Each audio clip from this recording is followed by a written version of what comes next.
kabarnya? Sehat? Alhamdulillahirrahmanirrahim.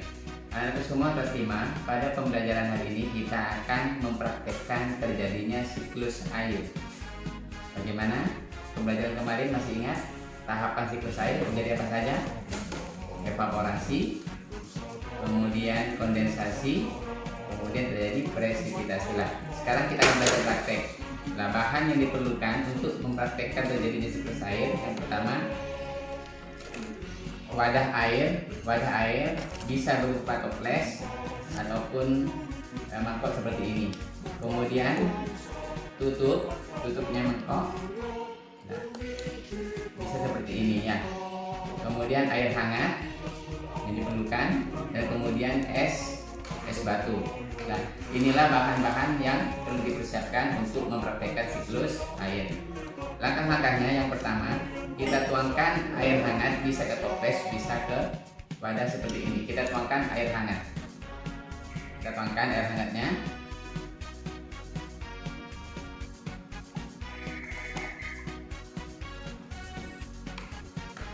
Kemudian kita tutup yang rapat, ini ditutup.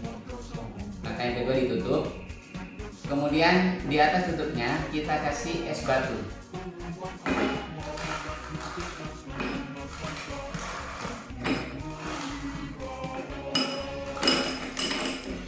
Nah, anak-anakku semua, demikianlah cara mempraktekkan terjadinya siklus air.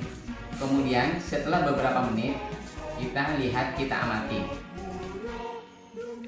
di bawah di sini. Anak-anakku semua, proses yang terjadi, air hangat yang terkena sinar matahari ataupun yang telah kita buat tadi menjadi hangat, itu akan menguap ke atas, akan membentuk awan. Nah, pada saat jadi awan, pada saat suhu udara rendah, dari sini suhu udaranya rendah, dingin, kemudian uap air tadi akan membentuk titik-titik air yang disebut dengan kondensasi. Jadi pertama kita ulangi, air yang panas ini karena kena sinar matahari misalnya ya, atau ini memang dipanaskan, itu akan menguap ke atas, akan menguap, yang namanya disebut dengan evaporasi. Nah, kemudian air yang menguap ke atas itu akan membentuk awan.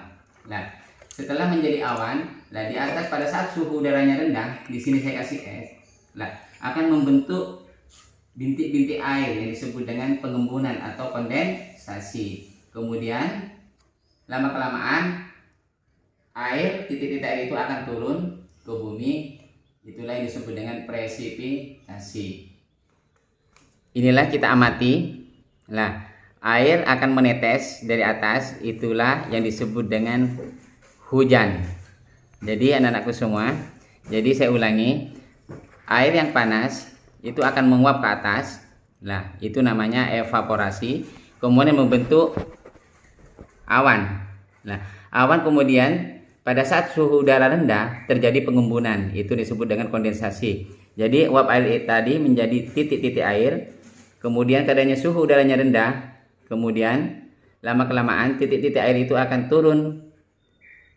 Itulah yang disebut dengan presipitasi. Ini air akan menetes. Inilah yang disebut dengan presipitasi. Demikianlah anak-anakku semua, praktek terjadinya siklus air. Sekarang silahkan kalian, tugas kalian adalah mempraktekkan sendiri di rumahnya. Jangan lupa disertai dengan penjelasan tahapan-tahapan terjadinya siklus air.